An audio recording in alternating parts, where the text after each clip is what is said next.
ప్రస్తుతం మనతో పాటు బీసీ విద్యార్థి సంఘం జాతీయ అధ్యక్షుడు విక్రమ్ గౌడ్ ఉన్నారు. మాట్లాడదాం. అన్న నమస్తేనే. నమస్తే అన్న ఏంది ఇప్పుడు రానున్న ఎలక్షన్స్లో ఖచ్చితంగా టికెట్లు ఇవ్వాలి, నిలబెట్టాలని చెప్తా ఉన్నారు. ఒక పక్క మీరు అయ్యే ఛాన్స్ ఉంటుందా?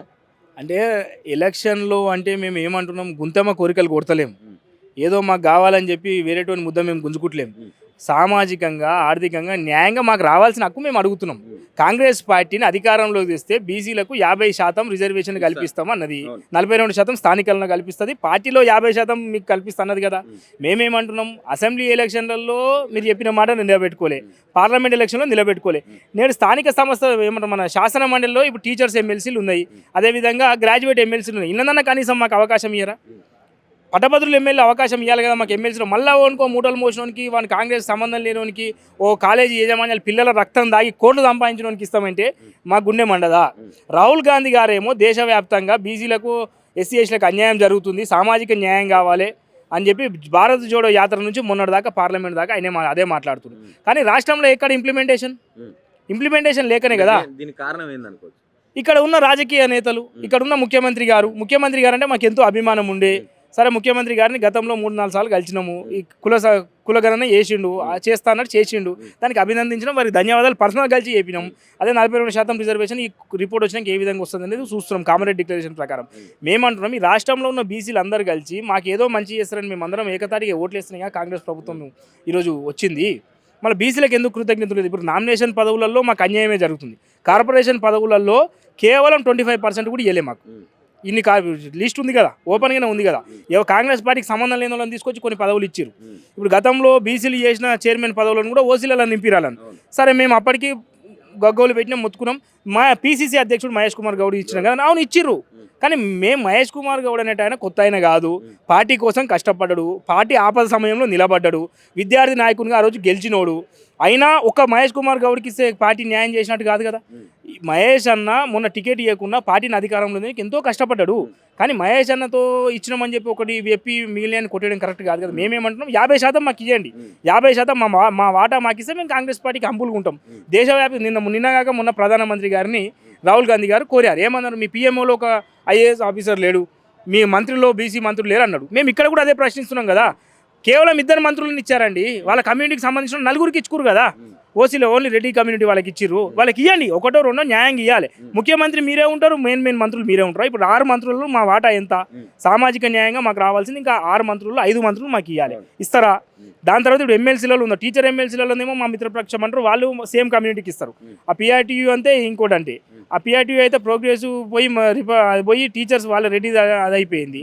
ఇంకో దాంట్లో ఇప్పుడు నేను మన టీవీ ద్వారా, ఆద్య టీవీ ద్వారా మా బీసీ ఎస్సీ ఎస్టీలకు మనవి చేస్తున్నా, దయచేసి ఆ యూనియన్ల నుంచి మీరు సభ్యత్వాన్ని రద్దు చేసుకోండి. ఆ యూనియన్లో మనకు ఎటువంటి ఉపయోగం లేదు, కేవలం వాళ్ళ కమ్యూనిటీ కోసం పెట్టుకున్న యూనియన్లు.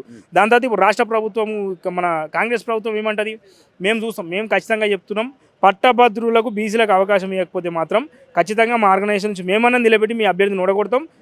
దేశవ్యాప్తంగా కూడా ఇది పెద్ద చర్చ అవుతుంది, అన్ని రాష్ట్రాలు. ఎందుకంటే మా బీసీ ఆర్గనైజేషన్ దేశ ఆర్గనైజేషన్ కాబట్టి అన్ని రాష్ట్రాలు తిరిగి చెప్తాం, ఇగో మా రాష్ట్రానికి ఇట్లా చేసి ఇది జరుగుతుందని రాహుల్ గాంధీ గారిని కూడా అడుగుతాం మేము. ఖచ్చితంగా రాహుల్ గాంధీ గారు మాకు భారత్ జోడో యాత్రలో కూడా మేము కలిసినప్పుడు మాకు మాట ఇచ్చిండు, ఖచ్చితంగా ఎవరెంత జనాభా ఉంటే వారికి అంత అవకాశం దక్కాలన్నారు. కానీ మీరు దాన్ని ఉల్టా చేస్తారు కాబట్టి మీరు రాహుల్ కాంగ్రెస్గా ఉండదలుచుకురా, రెడ్డి కాంగ్రెస్గా ఉండదలుచుకురా, మీరు నిర్ణయించుకోవాలని చెప్పి కోరుతున్నాను. ఓకే అన్న, అయితే ఇప్పుడు కులగణన చేపట్టిరు అని చెప్పిన, కులగణన అయిపోయింది, కంప్లీట్ అయింది. కానీ కులగణన చేసిన తర్వాత జనాభా దామాషా ప్రకారం సీట్లు కేటాయించాలి కదా. ఒకవేళ అది చేయకుంటే అర్థం లేదు కదా కులగణన. అయితే కులగణన కూడా పూర్తి స్థాయిలో కాలేదు, 85% అయింది, ఇంకా చేయాల్సి ఉన్నది. మేము మొన్ననే డిప్యూటీ సీఎం బట్టి విక్రమార్క గారిని, అదేవిధంగా టీపీసీసీ అధ్యక్షులు మహేష్ కుమార్ గౌడ్ గారిని, పొన్నం ప్రభాకర్ గారిని కూడా కలవడం జరిగింది.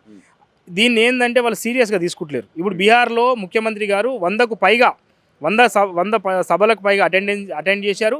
ఎవ్రీ డే జూమ్ మీటింగ్ ద్వారా అధికారులతో సమీక్ష చేసి దాన్ని పూర్తి రిపోర్ట్ తెచ్చిండు. ఇక్కడ దాదాపు గ్రేటర్లో సగం కంప్లీట్ కాలేదు, జిల్లాలలో కొన్ని దగ్గర మున్సిపల్ దగ్గర కాలేదు. కాబట్టి స్పెషల్ డ్రైవ్ పెట్టాలి, ఖచ్చితంగా అధికారులు వాళ్ళని గుర్తించాలి. కులగణన ద్వారా కులగణన పూర్తి రిపోర్ట్ వస్తే 42% స్థానిక మాకు రావాలి. అదేవిధంగా ఇది ఒక ఓన్లీ స్థానిక దాంతో సంబంధం లేదు, విద్యా ఉద్యోగ ఆర్థిక మా జనాభాతో కూడా సంబంధం ఉంది. కాబట్టి కులగణన పూర్తి స్థాయిలో నీతి నిజాయితీతో చేయాలని చెప్పి ఆద్య టీవీ ద్వారా కోరుతున్నాను. వాళ్ళని కూడా పర్సనల్గా కోరాం, ఇంకా 85% అయింది, ఇంకా 15% చేయాలి. అధికారులు ఏదో అయిపోయిందని కల్లబొల్లి మాటలు చెప్తున్నారు, కానీ ఇది కాలే, అది చేయాల్సిన అవసరం కూడా ఉంది. కానీ ఇప్పుడు ఈ కులగణన సర్టిఫికేట్స్ కూడా, అంటే ఈ పత్రాలు ఏదైతే ఉన్నాయో రోడ్ల మీద చూసినాం మనం, అది 6 హామీల పథకాలు ఇప్పుడు మీరు అడిగింది మంచి. కులగణన అవును, పత్రాలు కులగణన పత్రాలు కొన్ని ఏంటంటే సరే వాళ్ళు ఏమంటారు అంటే అధికారులు కొన్ని తీసుకుపోయేటప్పుడు అయింది అన్నారు. మేమేమన్నామంటే అప్పుడే ఈ ఎక్కడైతే ఎవరింటికైతే ఇన్విలేటర్ పోతాడో పోయినప్పుడే ఒక కంప్యూటర్ పెట్టుకొని ఆ ఫామ్ స్కాన్ చేసుకొని చేయాలని కోరినాం. అయినప్పటికీ లేదు మేము చేస్తామన్నారు. సరే అది చేయాలి, కంప్లీట్ కానిది మాత్రం కులగణన చేయాల్సిన అవసరం ఉన్నది. అదేవిధంగా కామారెడ్డి డిక్లరేషన్ ప్రకారం అనేక హామీలు పెండింగ్లో ఉన్నాయి. అయినప్పటికీ వీళ్ళు కులగణన చేస్తారు, మాకు న్యాయం దక్కుతుంది అనే అంశంతో మేము ఏవి కూడా లేవనెత్తలేం. ఖచ్చితంగా ఈ కులగణన రిపోర్ట్ వచ్చినాకనే స్థానిక సంస్థల ఎలక్షన్ పోవాలి. 42% ప్రకటించిన తర్వాతనే పోవాల్సిన అవసరం ఉన్నది. ఎందుకంటే గత ప్రభుత్వం దాన్ని 18% తెలిస్తే చాలా అన్యాయం. ఎంపీటీసీలు, జెడ్పీటీసీలు, సర్పంచులు కూడా కాని పరిస్థితి కాబట్టి కార్పొరేషన్లో ఇక్కడ మాకు న్యాయం జరగాలి. ఒక 10-15 రోజులు చూస్తాం. ఖచ్చితంగా ఇప్పుడు ఎమ్మెల్సీ స్థానాల్లో మాత్రం బీసీని ప్రకటించాలి. లేని పక్షంలో దాని మీద పూర్తి స్థాయిలో మేము యుద్ధం చేయడానికి సిద్ధంగా ఉన్నాం.